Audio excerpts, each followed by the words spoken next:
Chicos, ¿qué tal? Una vez más bienvenidos al curso de botánica. Pues el día de hoy vamos a ver un tema muy corto y en forma de resumen con las clases virtuales que continuamos sobre lo que son los pigmentos y bioelementos importantes en los vegetales. Bien, vamos a ver algunas funciones que desempeñan pigmentos, por ejemplo fotosintéticos, como lo que son la clorofila, los carotenoides, y finalmente vamos a ver lo que son carencias de nutrientes pues en las plantas que les pueden ocasionar en cuanto a su morfología y fisiología. Bien, comenzamos. En cuanto a los pigmentos fotosintéticos, podemos mencionar que son compuestos químicos netamente que son capaces de absorber y reflejar ciertas longitudes de onda de luz visible, ¿no? Lo que lo hacen parecer coloridos. Es decir, en cuanto a los pigmentos que presentan las plantas, que pueden ser tipos de clorofilas o incluso dentro de los cromoplastos, pigmentos como lo que son la coloración amarilla, roja, azul, ellos son capaces de reflejar la luz y ese reflejo provoca pues justamente esa coloración en las plantas. La mayoría de ellos pues le da la coloración netamente verde debido a que presentan la clorofila. Bien, podemos mencionar aquí que estos pigmentos dentro de los cromoplastos pueden ser, por ejemplo, las llamadas antocianinas, los carotenos, los licopenos, ¿bien? Pero solamente algunos de ellos son considerados fotosintéticos, otros solamente son parte de cromoplastos. Bien, mencionamos acá la ubicación, en dónde se encuentran específicamente. Podemos mencionar a manera rápida, como un conocimiento previo, sobre lo que es la clorofila, ¿no? La clorofila se ubica específicamente a la mitad de la hoja. Recuerda que en la parte media, en la estructura interna, se encuentra el mesófilo, y en el mesófilo se encuentran los cloroplastos, específicamente en un tejido llamado en empalizada, recuerda. Entonces aquí netamente dentro del cloroplasto podemos encontrar lo que son los tilacoides, el estroma, y allí va a estar netamente la molécula fotosintética, ¿no? En que presenta magnesio en su interior. O sea, estamos hablando de la clorofila. Bien. Los cloroplastos son plastidios que contienen pigmentos clorofílicos. Los compuestos clorofílicos están ligados con estructuras internas del cloroplasto y se hallan retenidos en estado coloidal. Bien, se encuentran asociados con las clorofilas, pudiendo existir también en algunos casos pigmentos llamados antófilas y carotenoides. Bien, entonces vamos a definir pues por ahí según su función y según su coloración también que puede presentar los vegetales. Tenemos tipos de pigmentos. Mira, por ejemplo, puede existir la clorofila, coloración verde. Puede existir el caroteno, ¿no? Por ejemplo, la coloración anaranjada. Existe el licopeno, coloración roja. Xantófila, una coloración amarilla.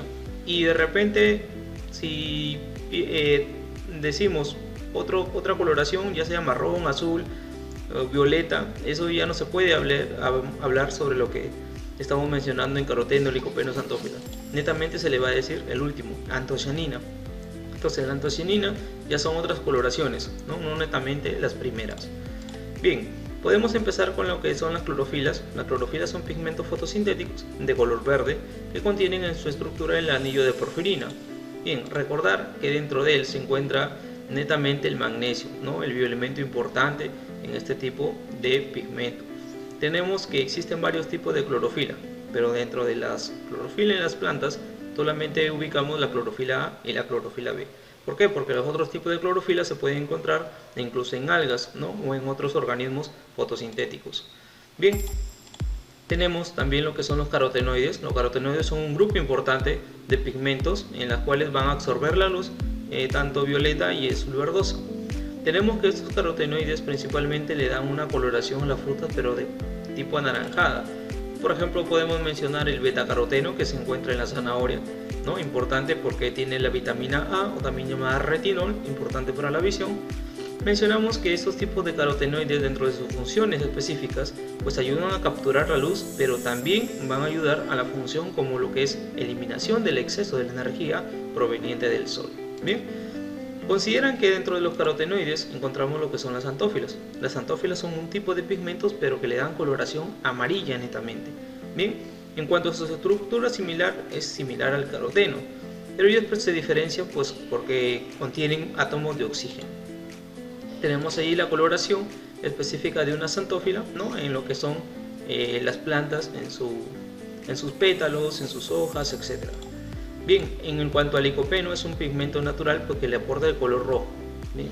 Si bien es cierto, el licopeno es un tipo de carotenoide, pero que no se va a convertir a vitamina A, ¿bien? A diferencia que el caroteno sí lo hacía. Podemos encontrarlo, por ejemplo, en la cereza, en el tomate, ¿bien? Y las antocianinas, como lo vuelvo a repetir, es un tipo de pigmento que se encuentra ya dándole otras coloraciones a las plantas, ¿no? Unos colores atractivos, brillantes a las frutas, flores e incluso hasta a las hojas. Bien, podemos mencionar aquí lo que es el maíz morado, ¿no? Ellos netamente es antocianinas. El arándano también debe de presentarlo debido a que tiene una coloración morada que no cumple con las otras características mencionadas, ¿no? Bien, en esta parte de extracción de pigmentos podemos ver un tipo de experimento básico en lo que se puede obtener físicamente la coloración de los pigmentos de las plantas, ¿no? Por ejemplo, aquí se podría utilizar unos materiales rápidos, por ejemplo lo que son un mortero casero, lo que es alcohol, un embudo, papel filtro y las hojas, netamente la muestra biológica, lo que son las hojas de las plantas, ¿no? Entonces, este tipo de extracción se hace de la siguiente manera, es un procedimiento muy básico. Por ejemplo, se empieza a colocar lo que es las hojas de los vegetales en forma en pequeños pedacitos, ¿no? Los cuales se van a colocar pues netamente en un mortero, se le coloca un poquito de alcohol y se empieza a triturar, a chancar. Cuando haces este procedimiento mecánico, pues vas a obtener netamente un jugo, ¿no? Un jugo que le da la coloración netamente del pigmento. Luego, pues esto se pasa a un filtrado. Mediante el uso de un embudo y mediante el uso de un pequeño filtro, pues vas a dejar netamente la parte líquida nada más, sin ningún residuo. Entonces, eso es importante porque allí se le va a colocar una tira de papel filtro, ¿no? Haciendo un uso de lo que es la cromatografía. Entonces, mediante este procedimiento, pues por capilaridad, el pigmento de la planta va a ascender por la tira de papel, por lo tanto se va a colorear en varias capas. Mira cómo quedaría el último. Al final, pues pasando una hora y media, 2 horas incluso, pues puedes ya ver que netamente en el papelito se va formando una capa de colores y esos colores te van a indicar qué pigmento presenta. Por ejemplo, si presenta una coloración un poquito anaranjada, vas a decirle que tenía la planta caroteno. Si presenta una coloración amarilla, pues tenía xantófilo. Si tiene un tipo de pigmento verde, netamente la clorofila, ¿no? Y si tuviese otro, ya sabes que es la antocianina. Entonces, este procedimiento de extracción de pigmentos es un experimento básico casero en la cual tú puedes denotar pues qué tipo de pigmentos puedes encontrar en las plantas, ¿no? Específicamente en las hojas. Bien, con respecto ya a lo que es bioelementos vegetales, tener en cuenta que las plantas están constituidas por más o menos 70 al 80% de agua. Sin embargo, presentan moléculas orgánicas entre un 20 al 25 y una mínima porción importante e indispensable en las plantas como lo que son las sales minerales. Aquí tenemos en cuenta 16 elementos esenciales, ¿no? Por ejemplo, aquí se puede ver los primarios, los secundarios, etc. Y algunos oligoelementos. Se podría considerar que todos tienen una función específica en las plantas. Bien, podemos ver que acá los nutrientes minerales se distribuyen a través del xilema en la planta por toda su estructura morfológica mediante un flujo ascendente pues de lo que se genera por la transpiración.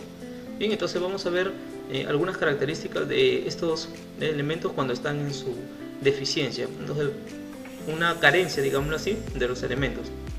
Por ejemplo, en la parte inferior se podría ver lo que es la deficiencia de potasio.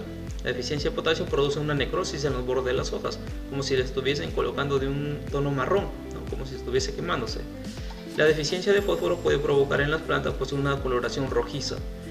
Ahora vamos a ver lo que es una coloración amarilla, netamente producto de una enfermedad, y eso se llama una clorosis. La clorosis no se produce por quizás un cambio de estación, de primavera a otoño, etc. No, netamente aquí es una carencia de elementos. ¿Qué elementos pueden provocar la clorosis? Pues tenemos el magnesio, el nitrógeno, el azufre, el manganeso, el hierro. Bien, y podemos ver que al final, en la parte del tallo, en el meristemo apical, también puede existir una enfermedad por carencia del elemento llamado boro, y eso es una necrosis en meristemo. Si en este caso se tipo quema, se vuelve una necrosis en la parte final, en la yema terminal, pues los primordios no van a dejar que la planta continúe en crecimiento, por lo tanto, pues ahí nada más queda la planta y va a morir. Bien, tenemos ahí algunas imágenes, por ejemplo la falta de magnesio por clorosis. También tenemos la falta de potasio por la llamada necrosis. Recuerda que es al borde de las hojas un tipo de quemadura, digámoslo así, una coloración de tipo marrón. Podemos encontrar aquí lo que es una imagen por necrosis por falta de boro, ¿no?, en la parte del meristemo. Entonces la planta pues va a morir. Tenemos aquí también, por ejemplo, carencia de fósforo en el tomate. Se nota ahí lo que es unas nervaduras ya netamente más quemadas, digámoslo así, a nivel de esqueleto de la hoja. Tenemos falta de calcio en manzana producida por un tipo de pigmentación que le sale en lo que es el exocarpo del fruto. Y podemos mencionar también este tipo de elemento en carencia pues en otros huertos, ¿no? Por ejemplo en el zapallo, en sandía, en lo que es tomate y ajíes, ¿no? Aquí también puede ocasionar un daño. Para finalizar, recuerda que los elementos esenciales en las plantas son 16, de las cuales cada uno cumple una función específica. Si es que faltara en concentración, pues él va a ocasionar un daño, ¿no? Por ejemplo, aquí puedes ver lo que afecta a la planta del maíz, al sea maíz. Mira, date cuenta, por ejemplo, la deficiencia de fósforo en su borde, lo que es la deficiencia de potasio en cuanto a una coloración ya netamente rojiza, y la deficiencia de nitrógeno que le puede provocar la llamada clorosis. Bien, entonces por acá, chicos, acabamos de resumir lo que es pigmentos fotosintéticos y carencia de elementos en plantas. Nos quedamos ahí hasta el próximo video.